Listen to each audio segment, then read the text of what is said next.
just a minute. Yes, yes. Okay. Hello, everybody. Welcome to being here tonight. Hello, thank you. Going to be a little bit different. Doug's not here tonight, so want to thank you. Thank everybody on the internet. We'll get started because I ain't got none of the stuff Doug says. Okay, come on, Jimmy. Thank you.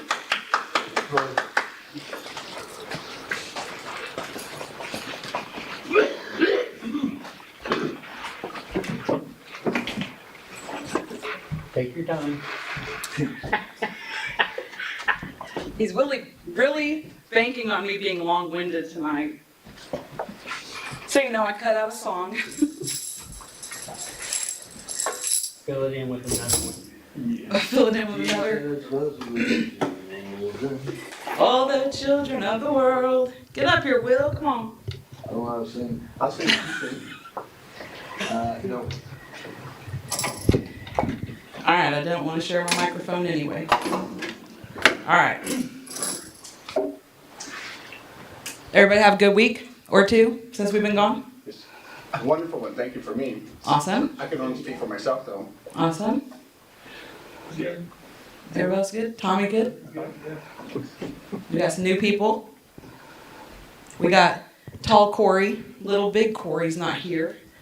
Sorry, I shouldn't say names unless you want, You should have told me. Are you ready? Yes, sir. Okay. You don't say last name.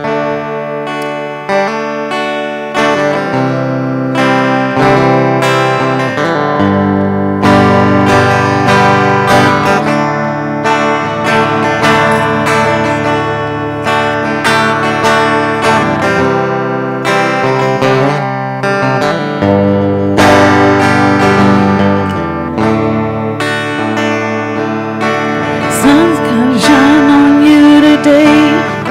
Hope he don't take you away from me. Take you away from me. But if he does, you see, I know it was meant to be, because that's just the way it happens. And the wind and the rain and the seasons of change ain't all we've got to gain from the other side. Amen. From the other side. Amen. Said we have to live alone in this world that we call our own, and how will I make it through the day? I look to you and then I find another peace of mind. It's sad that we care what people think. And the wind and the rain and the seasons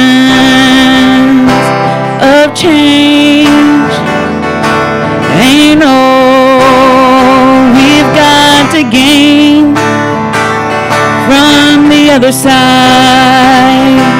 Amen. From the other side. Amen.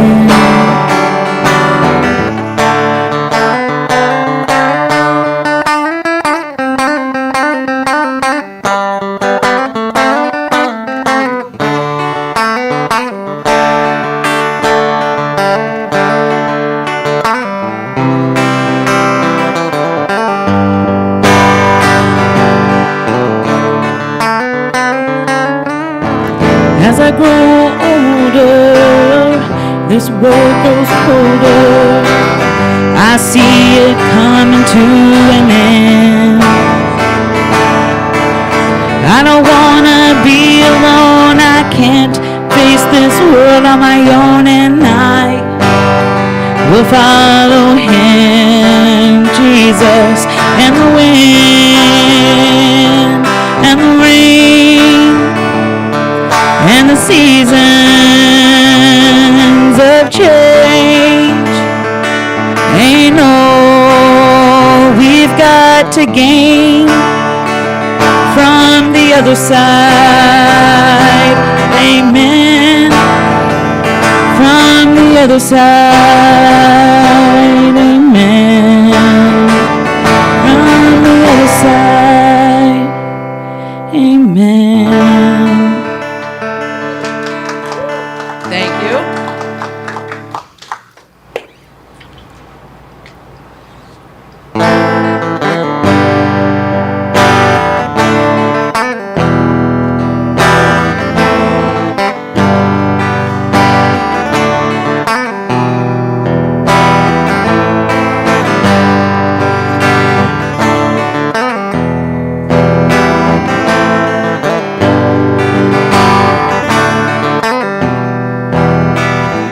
Poor man on the corner, I could give to you by buying him lunch, but I really think about it, 'cause I got a little, but it's not that much, and I say, Lord, won't you help me and give me a little bit more for myself? You say, child, won't you let me take all that you got and give you a little real wealth?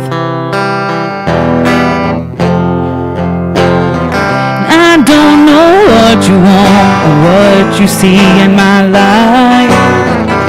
I don't know what you mean or how you could be glorified.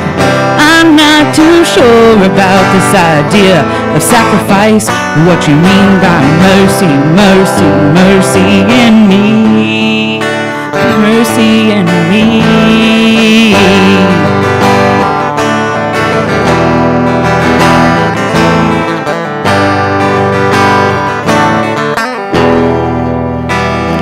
Young girl in an old house, 3 kids and another on the way. She's in desperate need for some new clothes, but I keep my old ones and tell her I'll pray for her.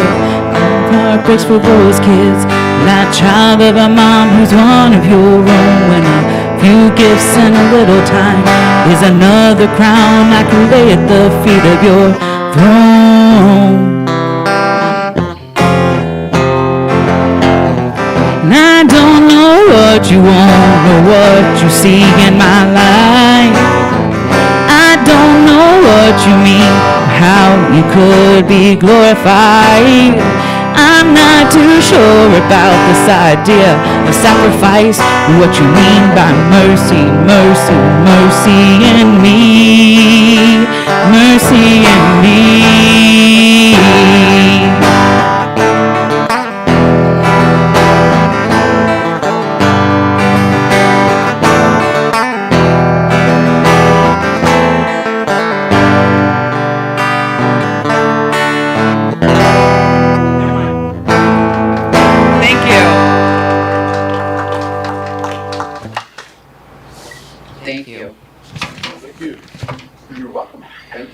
Sorry, we're one short man tonight. We're short one man. I'm speaking dyslexic, so. One short man, huh? One short woman. Pretty girl to me, I don't know. Oh, thank you. All right, I'm going to get back to the music now. All right. Oh, I start this one, don't I? Yeah. All right. Some glad morning when this life is over, I'll fly away to a home on God's celestial shore. I'll fly away. I'll fly away, oh glory. I'll fly away when I die. Hallelujah, by and by. I'll fly away when the shadows of this life have gone. I'll fly away like a bird from prison bars have flown. I'll fly away. I'll fly away, oh glory. I'll fly away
And that is all for tonight, because I did really cut it short one song.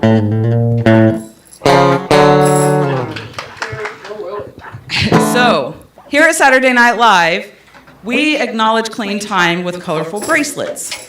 This clean time's not just from drugs and alcohol, but for whatever keeps you in bondage. Whether it's drugs, alcohol, anger, gambling, food addiction, lying, cheating, stealing, pornography, you fill in the blank. We have white bracelets just for today or less than 30 days. Orange for 30 days. Green for 60 days. Maroon for 90 days. Blue for 6 months.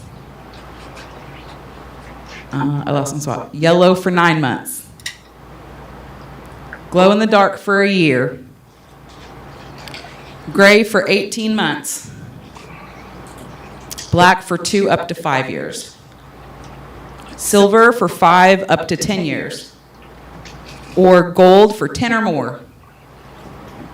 All right. Once again, who needs a white bracelet just for today or less than 30 days? Good job, guys. Keep coming back. Keep coming back and work and work it.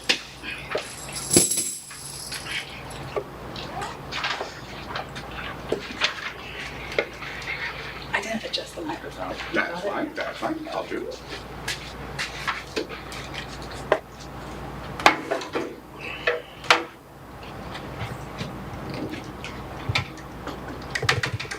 Oh, you do need help?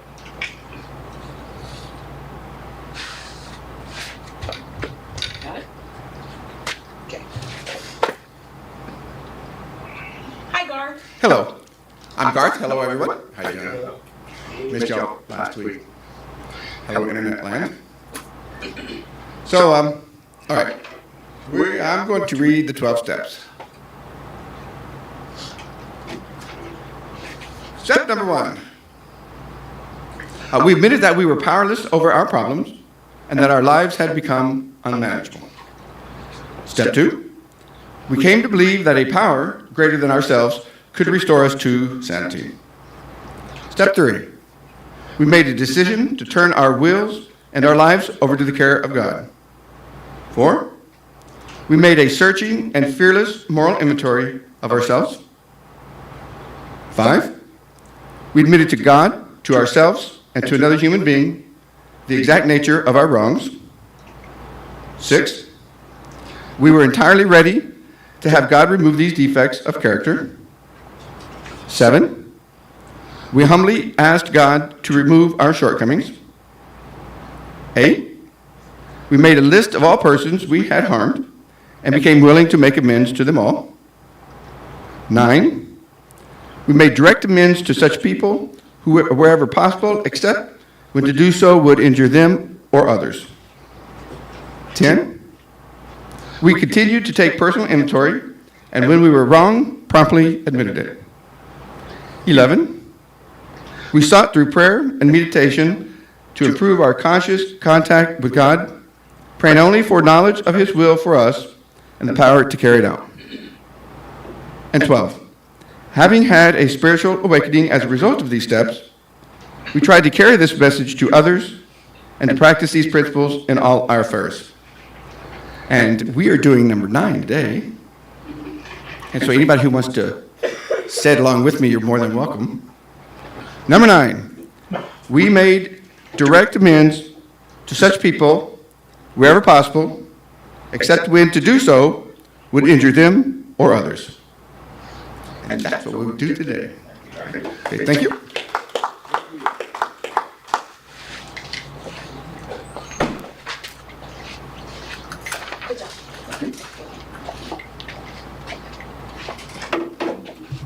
Hello, everybody. Hello. Hi. Good to see you. Nice to see everybody here.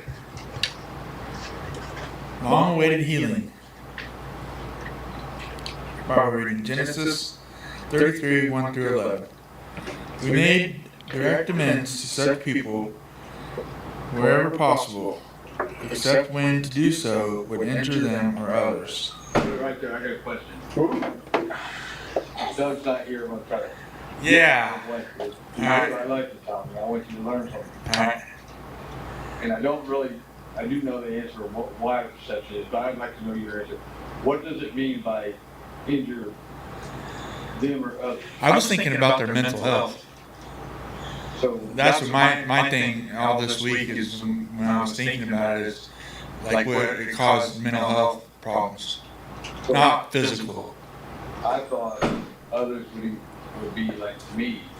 So if it's going to injure them, it's obvious for me to see. But if it's injuring me also, wouldn't that be others?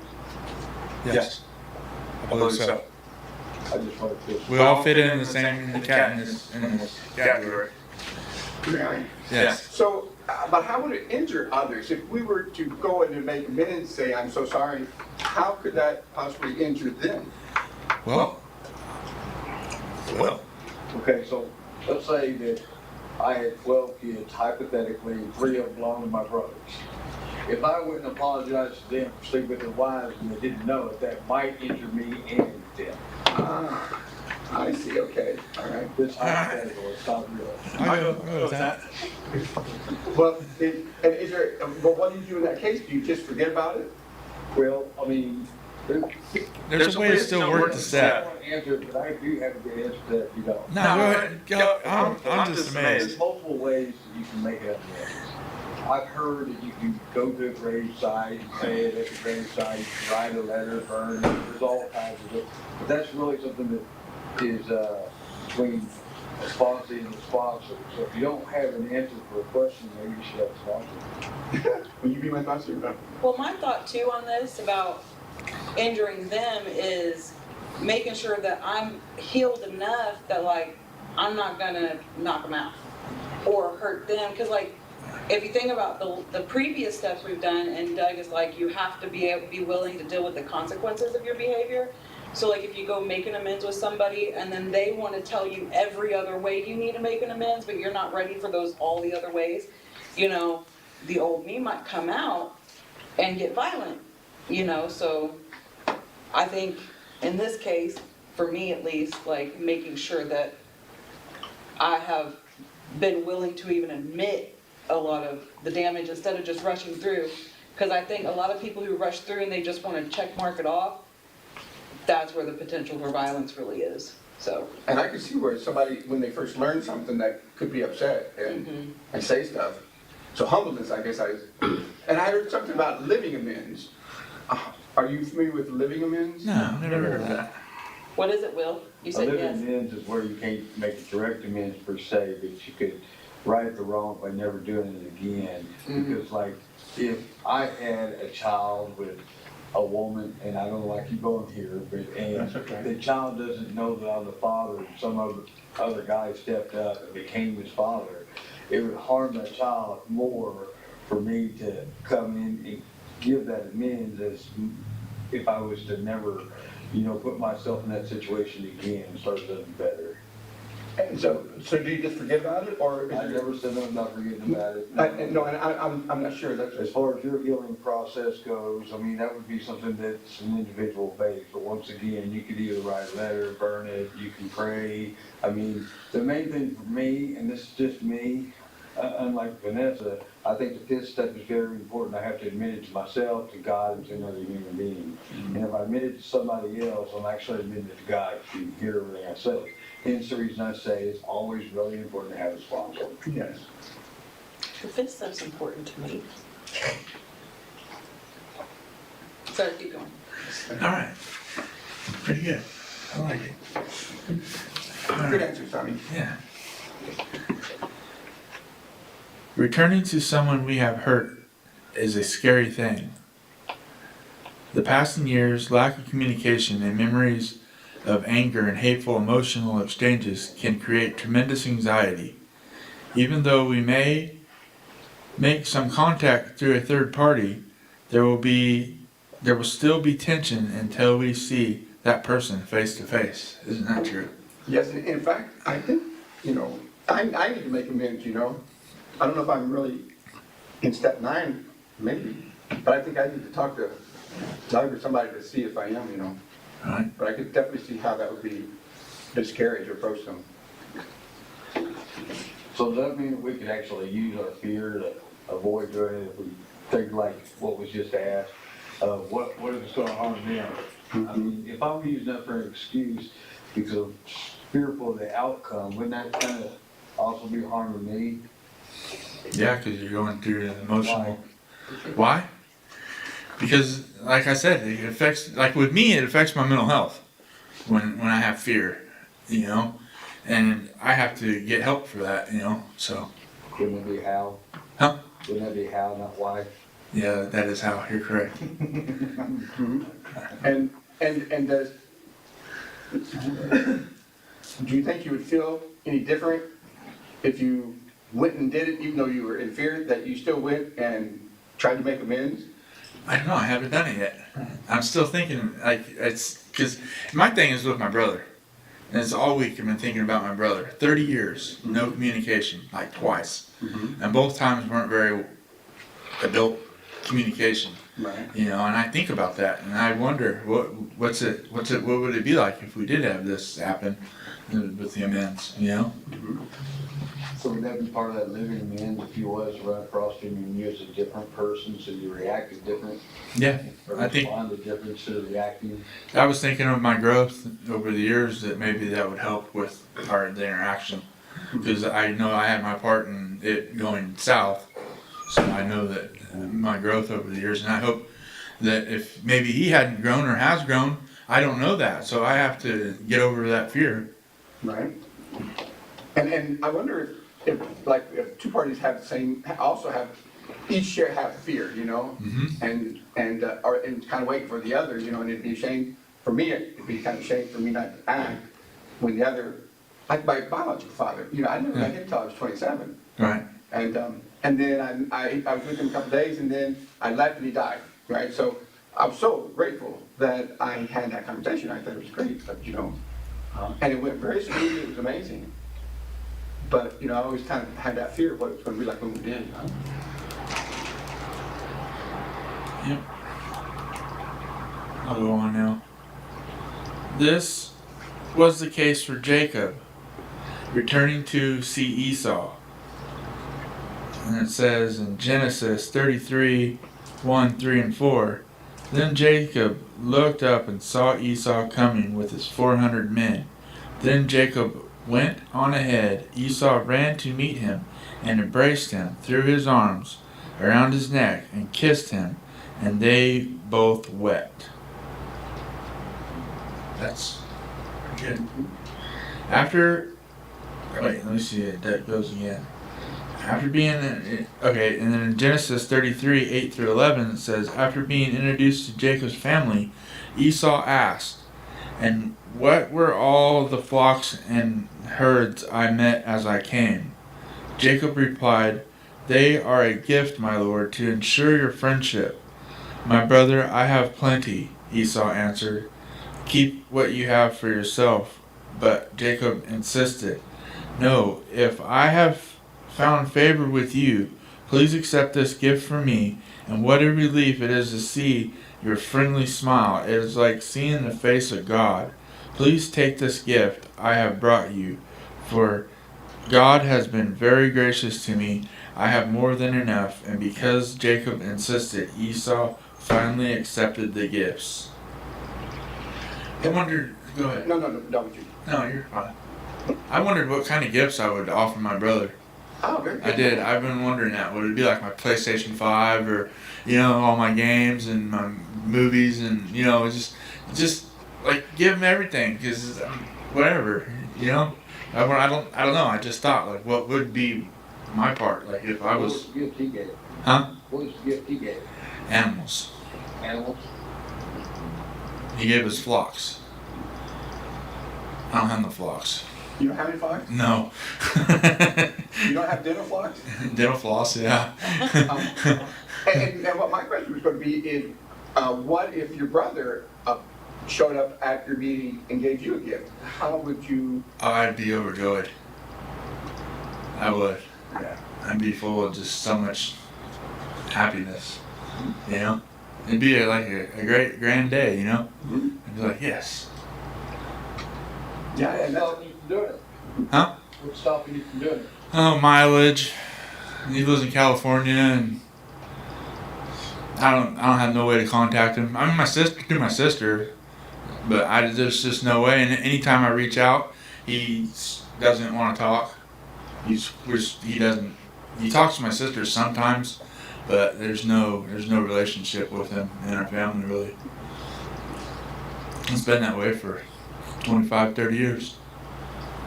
So that's something I'd be so full of joy to see have change. And I think maybe, I think I would want to express, what I expressed to my father whenever I first met him was how I felt over the years. And Yeah. that was, I was never mad, I always loved you, never met you, but I didn't care, you were strict, I mean, that's how I started it, and Yeah, I was more mad at myself over these years than him. Honestly, I was more mad at myself for being the way I was as a kid and stuff. But we grow up, and we learn. Hopefully, I hope so. I hope I learn. But it says Jacob's tremendous fear gave way to relief. The last time Jacob had seen Esau, Jacob was in fear for his life. With the passing of time, both of them had changed.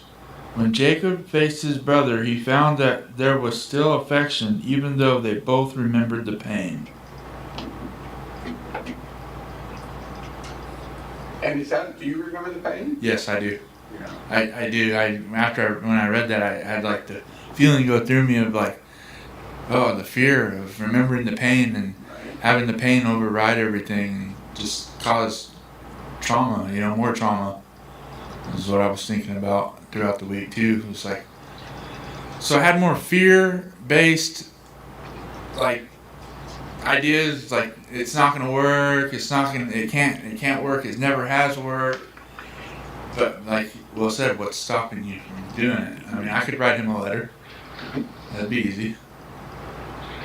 I could reach out somehow. Social media. There's always a way, But I don't. May I ask, like, what might be the fear? Because you expressed some things, but what might be The fear that my brother doesn't accept me. That he doesn't accept it, and that just things remain the same, or they get worse, or they just remain the same, and it's when we move on. That's one of my fears. So what are we making amends? Huh? Why are we making amends? Why are we making amends? Because it's the right thing to do. It's my family. Is it for you or is it for them? I'd like to have them see that I've changed, and that I've become better. I'm not on drugs and living that lifestyle anymore, And What the amends process is about? I put the amends process for me. And whether they accept it or not is on them. yes, So when I go in to make an amends, I have to accept whatever they. that's true. Thank you. That's true. That is very true. Which I think, with him saying that, would kind of help me with the fear part, because, I mean, Yeah, because if I reach out and I don't get no response, then that's just the way it is. right, but I And think it's move never on. my feeling, so, but. Yeah, it still would. But yeah. What happened to Vanessa? She disappeared on us. I think you probably need to sing a song once. Oh, yeah. And what was it, God's children? What was the song like? Jesus loves the little children. Jesus loves the little children. I don't know how to sing. That was nice. What I learned? Oh, fear is a real thing. And that fear is, it really can put a blockage. Can Yeah. be a motivator. Yes, fear can be a motivator. It motivated me to think more on it because it's like, I can't stop right here where the fear is stopping me from moving forward in my thought process. I have to move past that, I have to go forward. Okay, I got one more question. Okay. Are you going to make an attempt to make an amends with your brother? Yes. Maybe say it out loud, Jackson. Yes, I will do so. And I want to. I'd like to see what happens. And I'll keep you informed. And so if fear stop a person from not acting, or a fear-motivated person to act, do you have an opinion on which would be better? If what now? Okay, fear can Yeah. stop us from doing something, or it can motivate us. Yes. So, which do you think would be the better outcome in a situation similar to ours? Would it be that if it stopped us from acting, or would you think it'd be likely to be more beneficial if we acted? We acted Yeah. because we wouldn't know the outcome if we didn't act. We didn't take that step. We wouldn't know. We'd be stuck in. To act on fear. Yeah. Forget everything and run. Yeah. Or face everything and recover. So Yeah. Mhm. I like that. I ain't heard that in a long time. And you said something that was interesting. That is, like, if one does not act, they don't know what the outcome is going to be. Yeah. Right. And so I'm wondering, I wonder if my fear of rejection would be, so comparing fear of rejection versus not doing anything. Yeah. I wonder which one, would be more beneficial to me, or which one would I regret most, I guess. I said it in the opposite, but Right. yeah, so what would you, if you didn't do anything, do you think that would be better or well, worse than if you did it and was rejected? It seems like for the past few years I have done nothing, and I see nothing, no results. And but I hear sometimes I hear my sister say, "Oh, I talked to my brother today," and I'm like, "Yeah, no, I'm right here," and she's like, "No, my other one."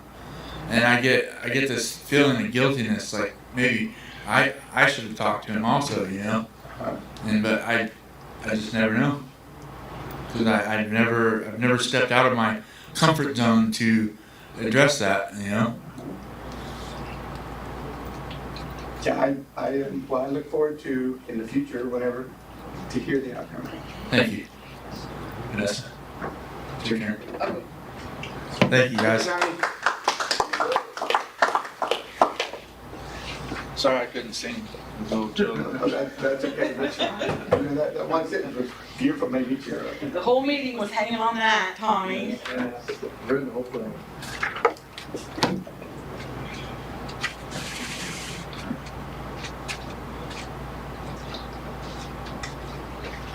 Vanessa, you got an hour.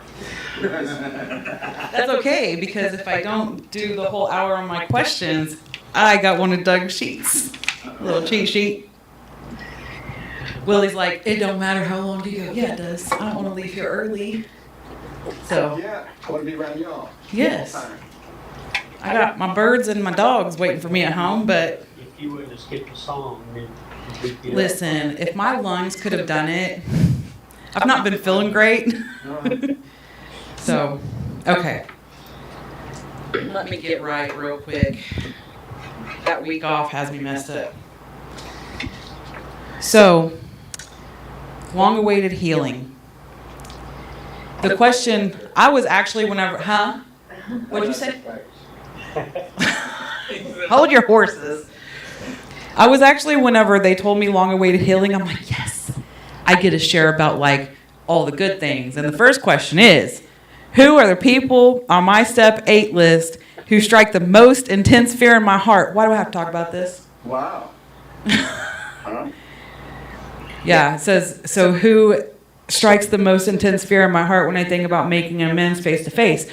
And I know I've asked Doug a few questions, trying to get clarity on if this person would be okay to make amends. Because there's 2 people, and they're both my exes, and 2 of them did significant amount of harm. One was extreme mental harm, brainwashing. And then the other one was physical harm. And there's 2 different reasons why I haven't made an amends. With the one who assaulted me, and was just very abusive, who I relapsed with, I think that the answer is obvious. I can't trust that if I was to see him face to face that he wouldn't get violent again, because he's just a violent person. And one night of him almost killing me was bad enough. So I do pray for him, because I've had a lot of arguments with God about like, where's your vengeance and blah, blah, blah. But I also have to admit my side too. I was mouthy. I was drunk. You know, I called him a man-child, everything under the sun. I told him to go do things with his mom that are unholy. Like, not saying that I deserved it, but I definitely have my part. So I'm not, you know, gonna sit and play the whole victim. So I think that making an amends with myself first, like completely over that whole situation, is the most important. And just being with God, because God did put me in my place. And I had read the thing that I had written about how can you hold judgment against somebody while also expecting grace and mercy? You know? That's good, that's good. Mm-hmm. And so I've really been dealing with that in my heart and trying to come to a place of willingness that if I was to see him in person, you know, would I be able to behave well? Or would I be scared? Because I have avoided Branson, Hollister, Springfield, the places that he's from and his stomping grounds. I mean, avoiding whole cities just so you don't run into a person. Especially whenever like Silver Dollar City is a place that you would take your kids and like you have a lot of great memories with. I have a lot of great memories with my kids there. And so like that also hurts them too, because now that takes a place off our list that's close that we can go do fun things because I'm too scared to be around him or his family, because his dad was fire marshal there. So it's not like he's just like some random, you know. And then the other one that I'm scared of making amends with is like, I admired him and trusted him so much, and like he used God to cause harm. And so I guess in this sense, I wouldn't be able to trust myself around him, like falling for his BS again. Does that make sense? So. Have you thought about, and I'm not asking what you would do or say, but have you thought about what you might do or say should you encounter them? Unexpectedly, say? Yes. And I did actually encounter one of them unexpectedly at a Dollar General. Like, he also stalked us. And so he had no business being over near my house because of where he lives. And that was terrifying. And that was the one who did the mental damage. And I didn't respond how I had thought I was going to respond, because I thought that I would get violent, when really I just like, I went into like freeze and fly, where like I couldn't say anything, like extreme panic, and I just left and took a long way home so that I wouldn't be followed. So the other one, there's been lots of things that's gone through my mind. So yeah, Robert. Do you think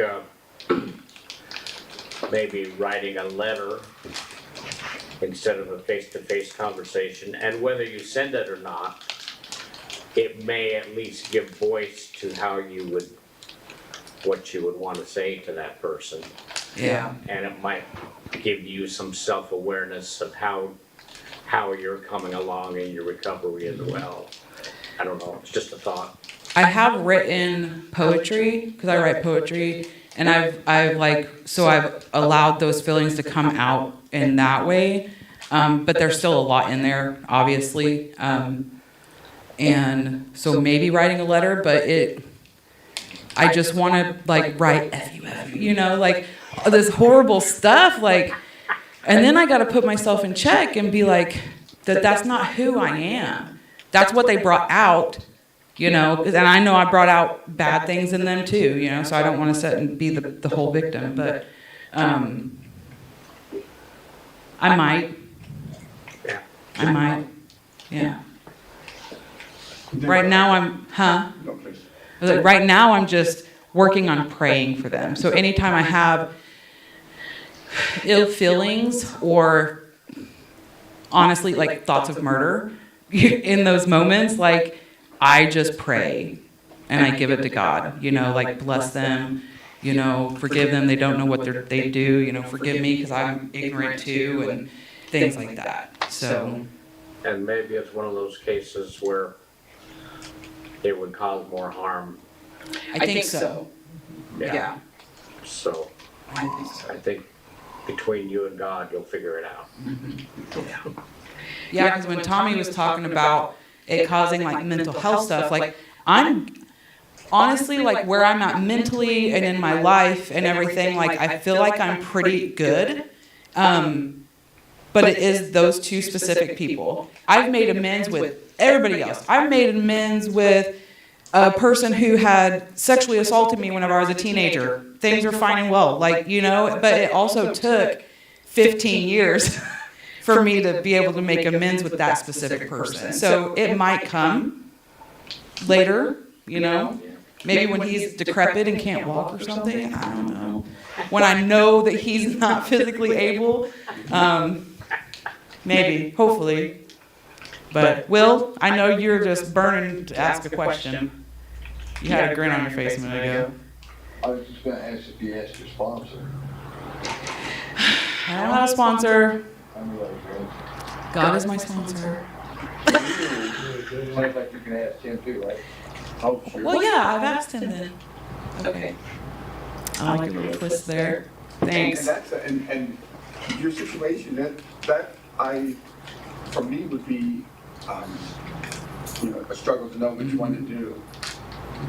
I'm almost thinking that I would do a living amends until I knew, otherwise, And that's kind of what I did, because with one of them, I know both of them went after every toxic relationship. Somebody goes around and just runs somebody's name into the dirt. And my thing is like, I'd rather be self-reflective than be childish like that. I've done it, don't get me wrong, but I also know that that's not how you grow.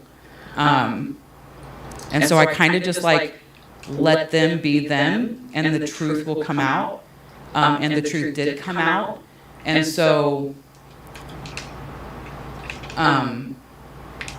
people know what is right and what is wrong, and those people who still want to believe that it was one way and not reality, let them. For me, I think like it's none of my business. And if you think something of me, or if I run into somebody and they're like, "Oh, you're such a POS," and blah blah blah. Well, I used to be, but you don't know me now, and so they're obviously not somebody that is meant to be in my life. That's the way I kind of look at it, and probably a big reason why I just keep to myself. I definitely don't go seeking out people's opinions of me, because there are so many different people who have so many different opinions of who I am, based on, because a lot of my abusive behavior was reactive, and that's not excusing it. It was still abuse. I was still abusive, but it was reactive abuse. And so you're gonna, somebody asked you about me, you probably say I'm a pretty great person. Amazing person, right? You go ask one of my exes, and there's a few to choose from, okay? They will tell you that I'm a horrible woman, and that I'm psychotic, and that I'm all these bad names. I sure was. My thought is everyone can be under the wrong circumstances, Yeah, so I'm working through the fear. Question 2, do I have supportive people to help me gain willingness to take such a challenging step? This is a 2-part question. Yeah, I mean, I have you guys. Now, the real question is, am I willing to ask for your help? Am I willing to accept your help? Because I'm very stubborn, and I know myself. I do a lot of self-reflection, and so I'll know when I'm willing. And it's probably a really bad example to say, well, I know, like I don't need somebody to tell me when, or I know I don't need a sponsor. And that's not what I'm saying. I do have my best friend. She's not in recovery, but she helps me process. So we'll process. Sometimes like I'll allow my mom to help me process. Sometimes I'll allow my sister to help me process. But I'll gauge like what kind of state of mind they're in at the time, because it can go one of two ways. They can either hype me up to be violent, or they can be a voice of reason. So I've got to know where they're at the time. My best friend, on the other hand, she'll piss me off just to be my voice of reason, you know. So even though they're not in recovery, I guess, I do have people who are supportive and who will challenge my thinking. So, I didn't want to be a bad example, be like, you guys don't need a sponsor and you don't need somebody to hold you accountable, because that's not accurate. I think it doesn't necessarily have to be somebody who's in active recovery, you know, as long as they're, you know, growing. You know what I'm saying? Yeah. And it sounds like you have a pretty good relationship with Doug, Yes. so you talk to him quite often, I'm sure. Yeah, and I used to a lot, because I've been coming to Saturday Night Live. Well, I started coming in 2012, and I came 6 solid years. Let me think. Yeah, and then I was gone 6 years, and so I did talk to Doug a whole lot, and then I went and I was a peer support specialist. I actually have been in recovery since 2010, into 2010. So I've done these a lot. I've done a lot of the work. I've been a sponsor. I've worked through it with a lot of people. And I think now in the beginning, I had a sponsor, you know, and she was there and she would take my call anytime, and she helped me figure out my emotions, because I had one emotion, well, maybe two: apathy and anger. And that was it. And so I've gone through a whole lot. Like if y'all would have known me, Tommy knew me, you know, and I was probably a whole lot more erratic. Jimmy knew me. So yeah, I've done a lot. Doug used to call me whenever I'd isolate. He'd be like, "How you doing?" You know, I don't know if any of y'all get the privilege of Doug calls, but he would. And I just wanted to check in with you, and I'll be like, I don't want to talk to anybody right now. And yeah. I'm blessed since I get texts from him, and so I find that to be personal. Yes. Yeah. Yeah, because I mean, he taught me so much. He taught me how to be a peer support specialist. He taught me the neuroplasticity, like, and yeah. So If you was able to provide you help and was willing to, let's see, I don't know how to ask this. What if, I'm just wondering, I would feel bad if there was something I could have done to help and you did not ask me. So I guess going with that, if you didn't ask Doug, and how do you think, well, he calls. I don't know exactly how I want to ask it, but you know. If I don't ask for help, how do you think Doug would how do you think? Just anyone else Anyone? that really wants to help. I gotta think about this. Cause like, so I know that my parents were not thrilled while I was in abusive relationships. I know that they were not thrilled whenever I was, you know, drinking all the time, and they didn't know if I was alive. I know they wanted to help, but they also knew me. They knew that, like, I wasn't going to accept it.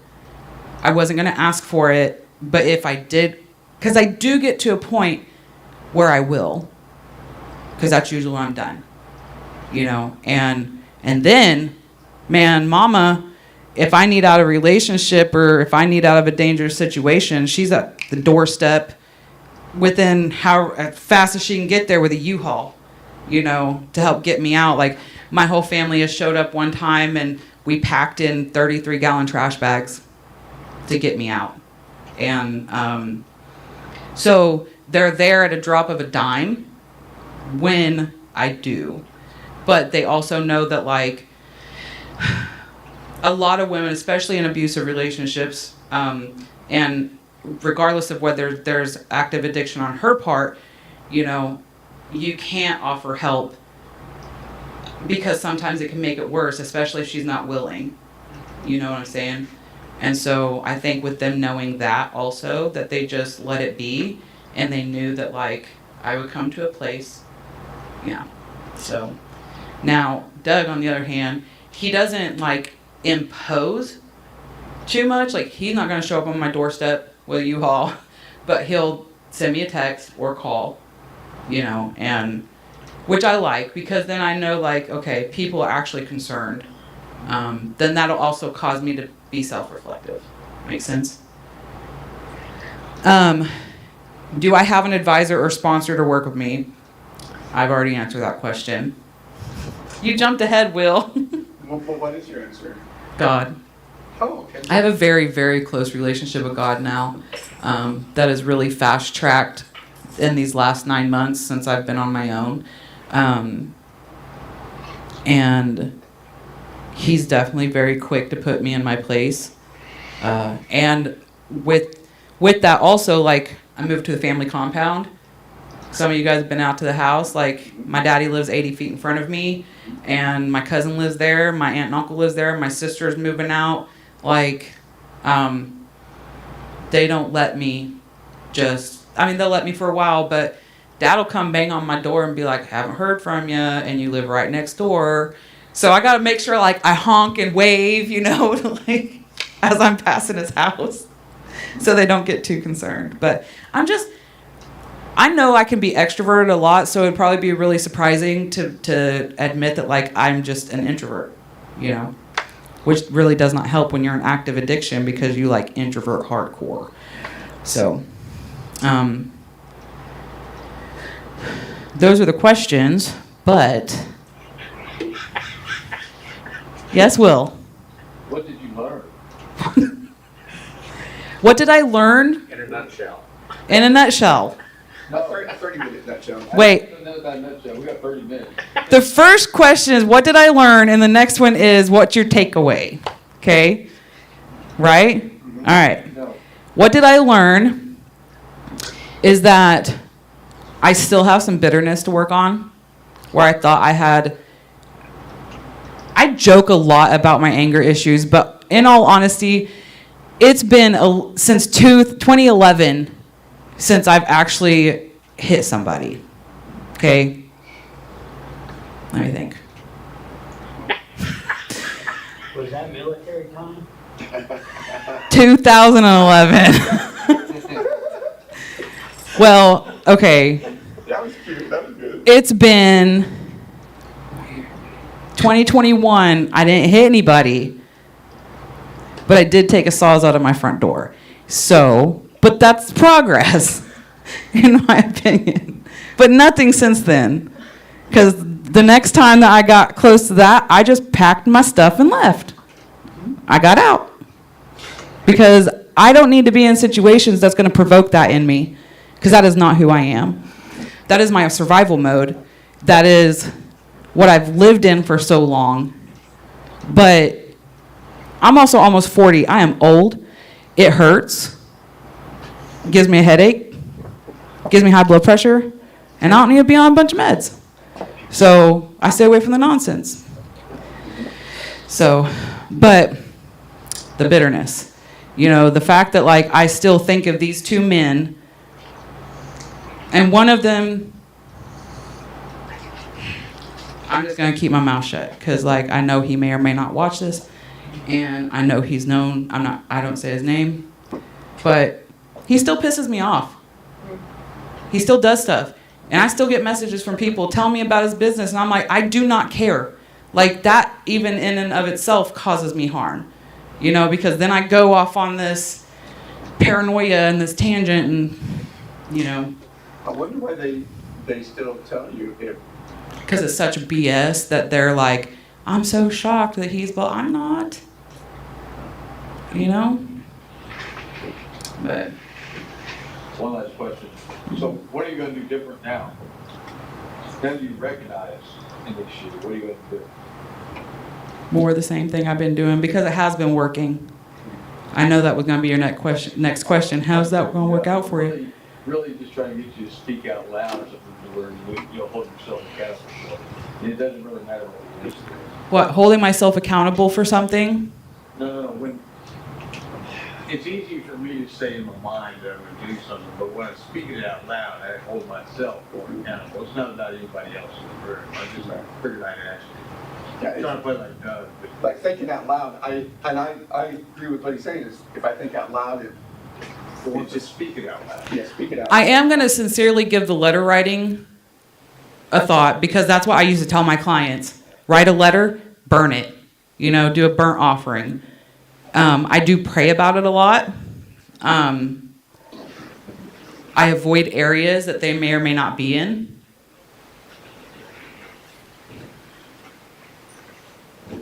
Damn it, Will. I don't want to cry. Like, because I'm doing so good. But hey, But that's washing away that fear, ain't it? my mascara, too. Are you here to pick up the day or are you here to recover? I'm sorry, did I say that out loud? I didn't. Truthfully, I mean, when I come here, this is my favorite meeting of the week. I do not miss this meeting because I get more out of this meeting than I do anything else I get all week. And it sets me up for the whole week. So if I stop myself short of where I really am, then I'm robbing myself for the rest of the week. That's my opinion. Well, I look forward to these meetings too, you know. I guess a big thing is that with one in particular, okay, the one who did the mental damage, is when I get pissed off at his self-righteousness or his hypocrisy or the way that I watch him still actively manipulate people in the name of God, that right there is the part. And so, but I also know that there will be, I mean, God says vengeance is mine, and it's worse for people who pretend to be pastors or teachers or things like that. Like, so for me, like, because I was part of that and I was associated with it, I also try to make sure that I'm not also being a hypocrite. Or, so I guess maybe that living amends that you're talking about, making sure that I'm not being the things that I'm casting judgment on.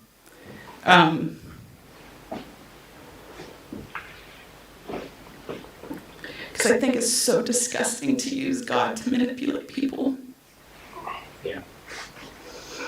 It's, you know, I'm not going to say it's okay to manipulate people in general, but when you start using God,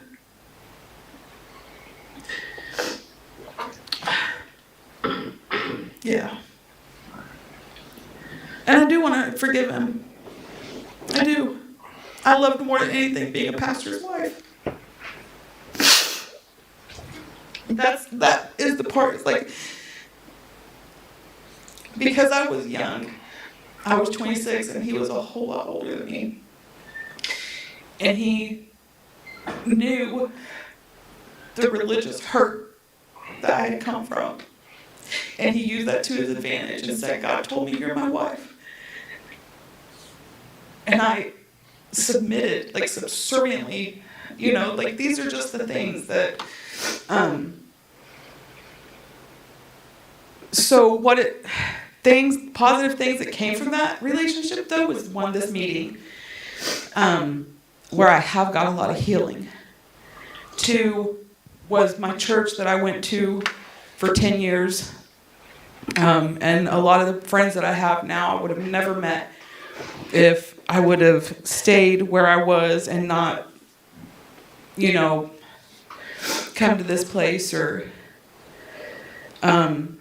and 3 is just the self-reflection, making sure that like if I am going to be in a leadership position, to not be a hypocrite, and to never use God for my own vanity. And I think too that that's also one of the reasons why it makes me super uncomfortable whenever we are singing and stuff, and like I get like really complimented on it, like because I never want to be the one that gets any kind of glory, you know, because that's also some of the self-reflection. It's like I don't want to be that. I'm not here for the limelight, you know, and so that's what I learned, and that is my takeaway. Thanks for making me cry. When you think about the other people, well, are there other people out there that use God to manipulate others? Oh, a ton. And when you lot. think of them, do you have the same emotions that when you think of your ex? To a degree, I do get angry, but I pray for them, but I don't get hurt. I don't think, because it's not personal. I can choose whether or not I'm not saying I didn't have a choice with him, but he knew, because I admired him and that there was love involved, that I was putty in his hand. And I was 26. I was a lot younger. So, but I also have my own part in a lot of that too. Like, I guess the biggest thing that sucks is like when you do fall in love with like the facade and the switch happens, and then you're like, what the hell just happened? You have no idea what happened.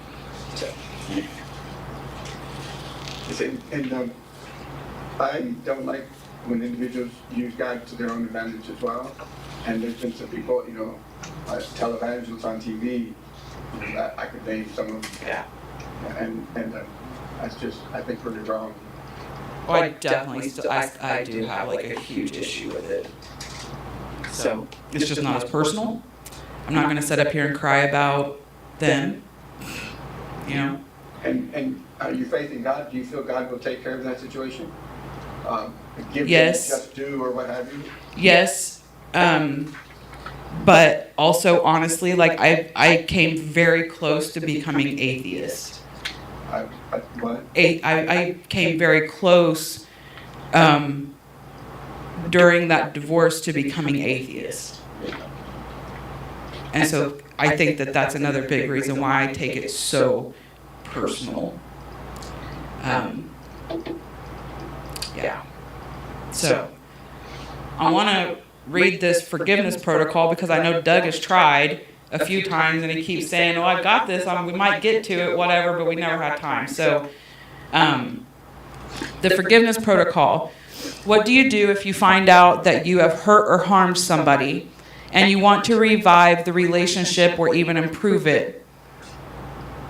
Anybody? What do you do if you find out that you have hurt or harmed somebody and you want to revive the relationship or even improve it? Stop hurting them. Stop hurting them? Work on repairing. Work on recovering, is that what you said? Work on repairing it. Work on repairing it? But how? But how? How are you going to work on repairing it? What does that look like? Let them know whatever happened wasn't only their fault.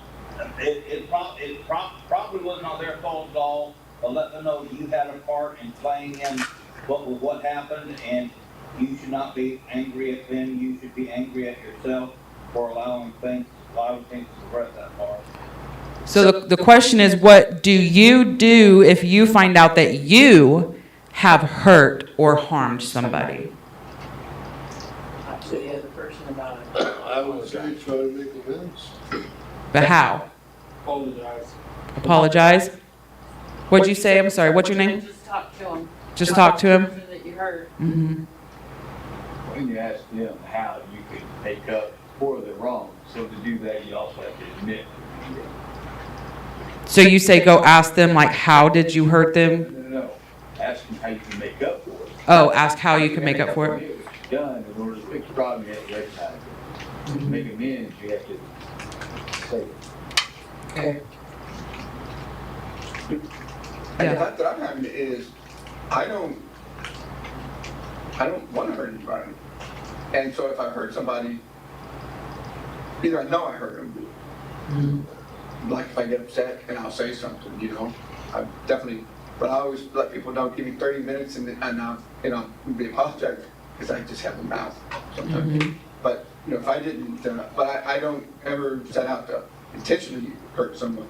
And so if I learned that I did, I think expressing that it was not intentional, but it was just kind of based on ignorance. Yeah. Or maybe there was stuff Yeah. that I didn't know about and I should have been more. I had to do that earlier. Like I unintentionally hurt my cousin's feelings.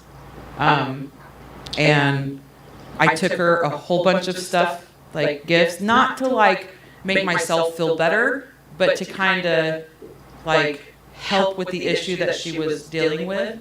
And then just being like, I'm so sorry I hurt your feelings. And because the other thing, I do have a mouth, like, and sometimes like my brain doesn't catch up before a thought slips out. And yeah, just going and making it quick though. I think the sooner you know, the faster you make an amends, the better. Now, I think on this, I think that this is talking about like some deep amends, like people whose lives we've probably ruined or who have ruined our lives, kind of, you know. But yeah, okay. How do you make a complete, complex, and healing apology that addresses the injured party's pain and possible need for retaliation? Anybody have any ideas? Approach with humbleness.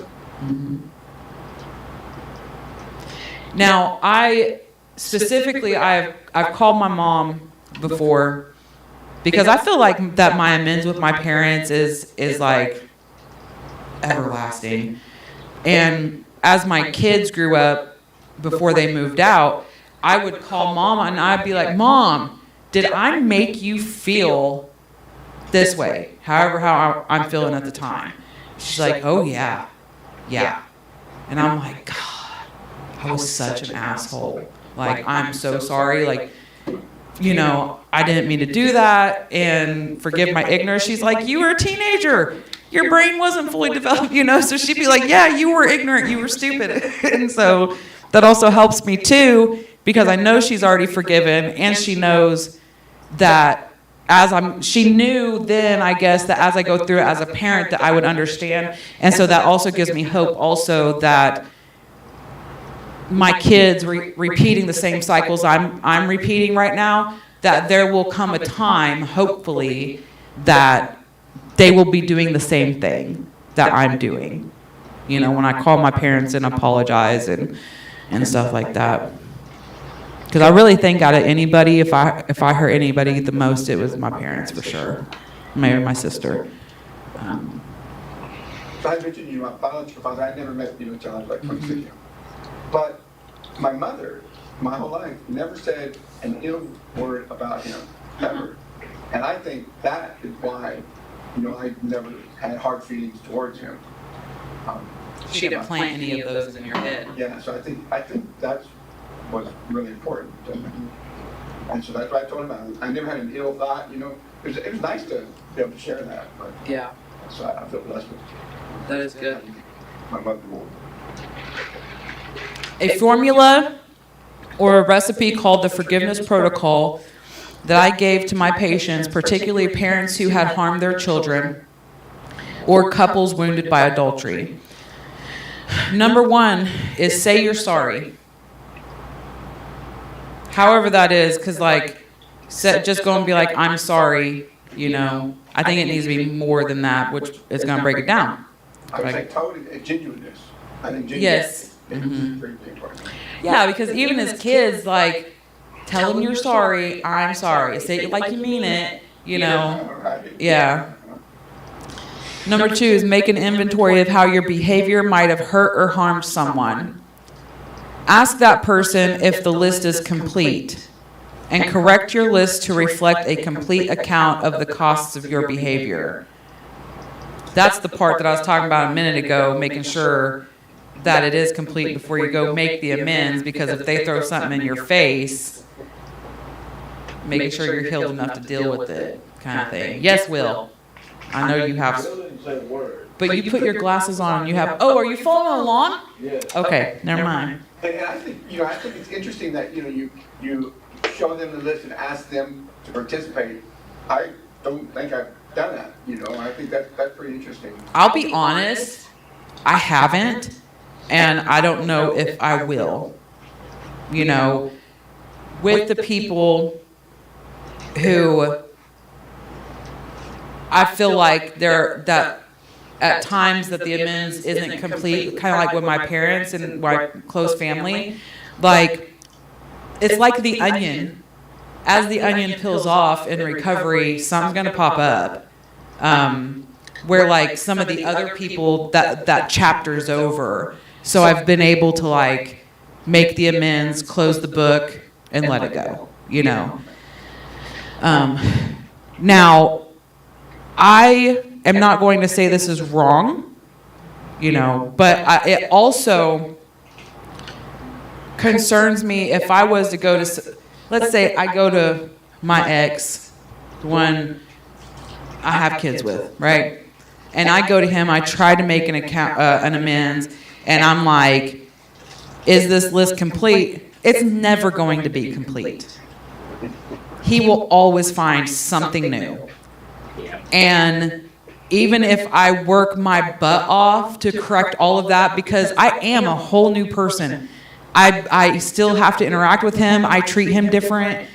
I'm not the same person, and he still can't let go. You know what I'm saying? So like, that's why when we were talking about something similar to this a few weeks ago, where it's like, yeah, but don't let somebody run you into the dirt, because you need to focus on your own recovery and being accepting of who you are as you're growing.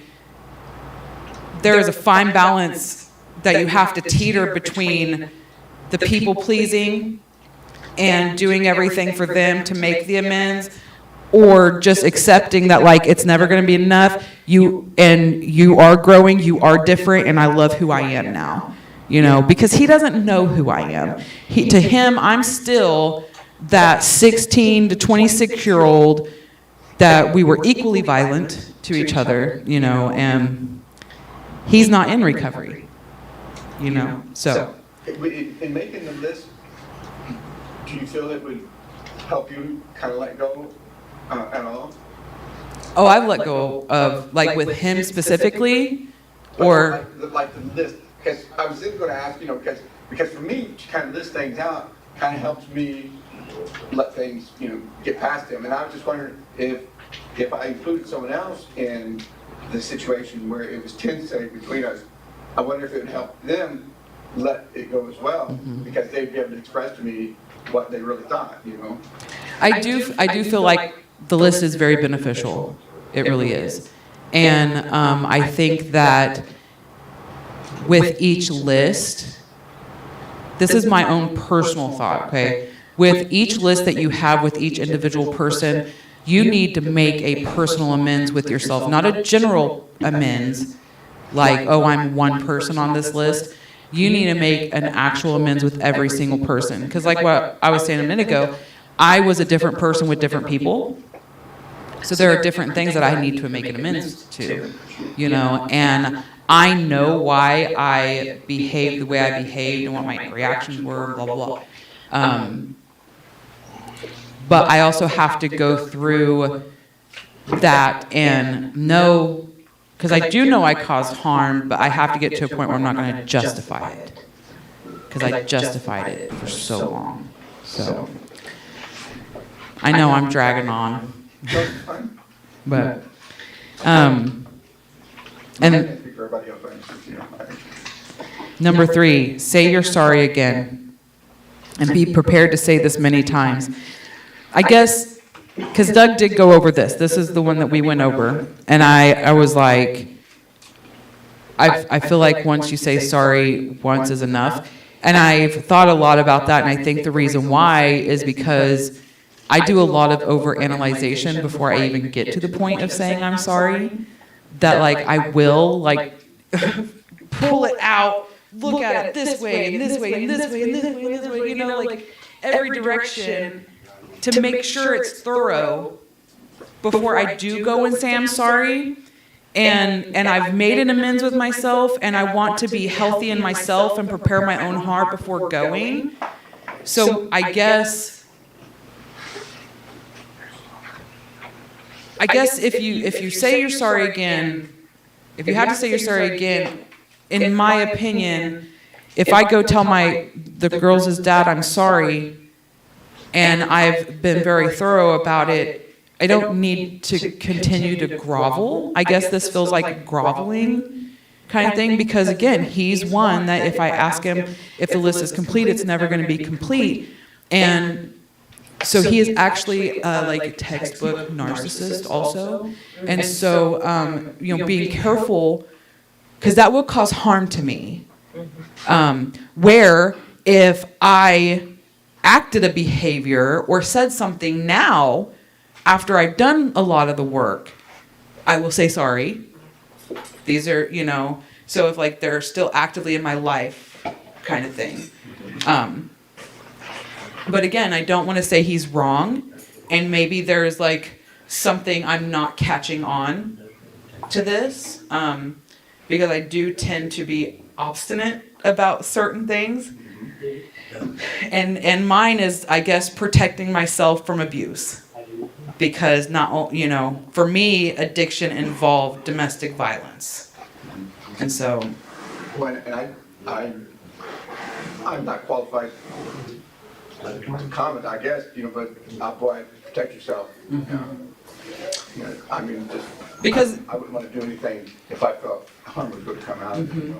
Yeah, because like I do currently have like an active relationship with my other 3 exes, not the 2 that I was talking about.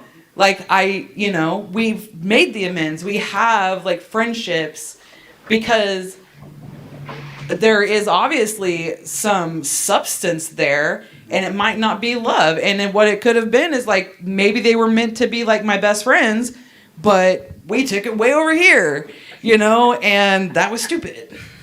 I'm not sure if I would think it was stupid, but maybe we learned. Yeah. And the thing too is like, even after making amends or not making amends with the 2 I've not made amends with, I would not go back and change my life, because who I am, I don't want to say it's because of them, because I'm not going to give them credit for my growth. But if it wasn't for the obstacles and challenges, I wouldn't have recognized the things in me that needed to grow. Just like when you plant a seed, the pod has to break open and the plant has to dig its way through the dirt to get out before it can grow. So. And it knows which way to go.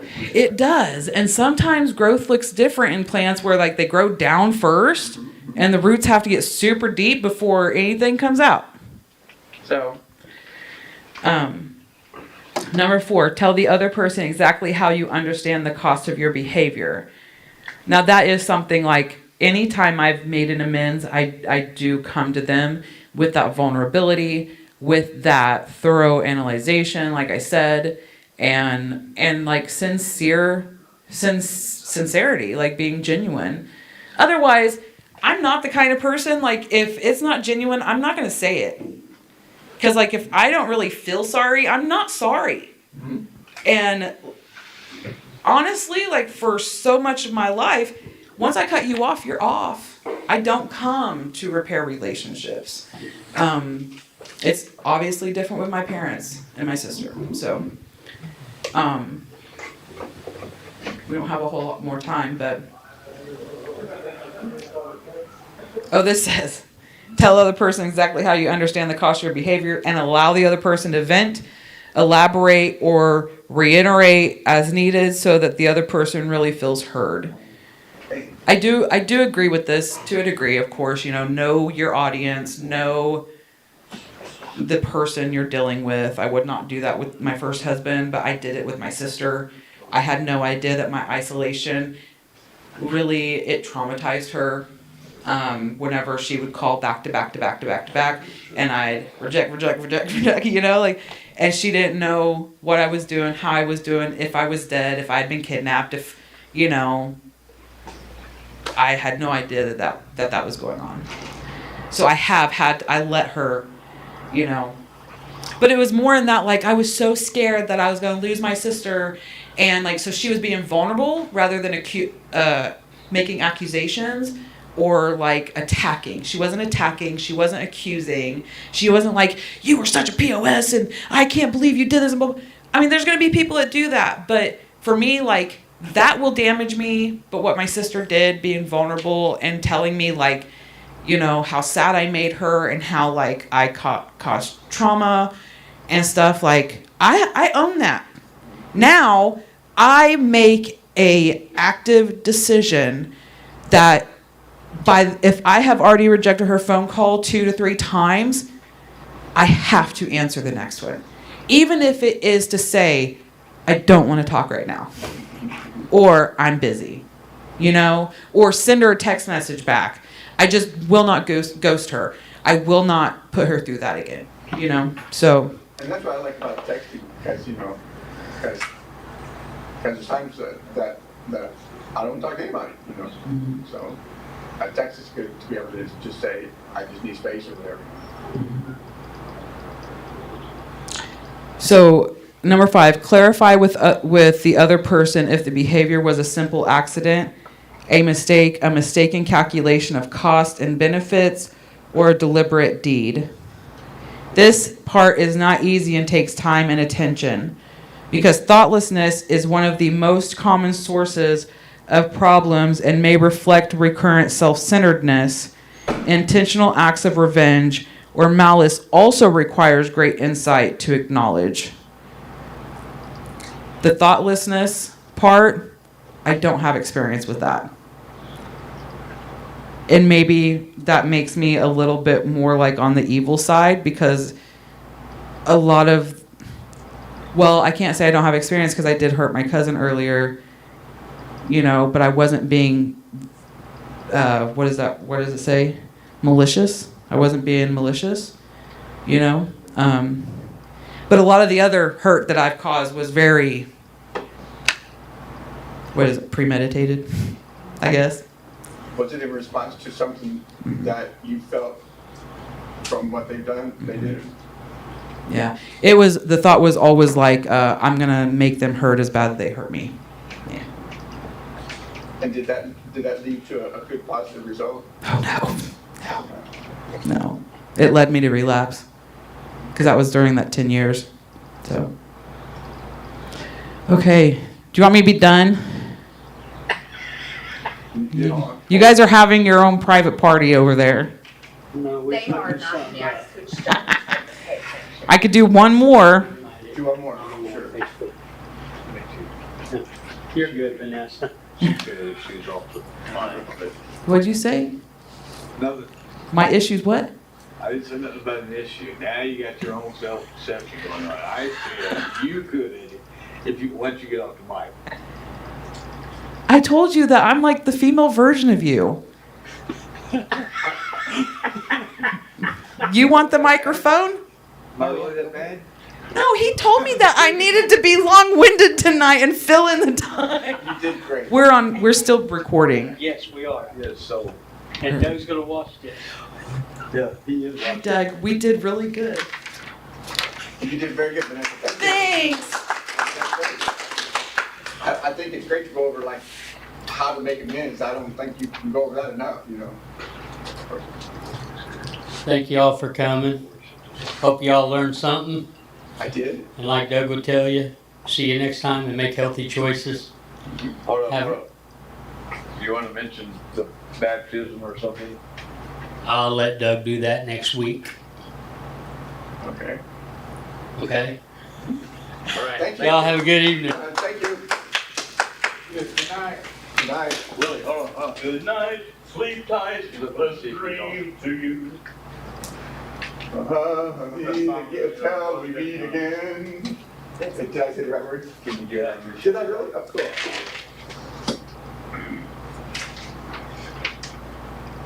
Take your time and hold your horses.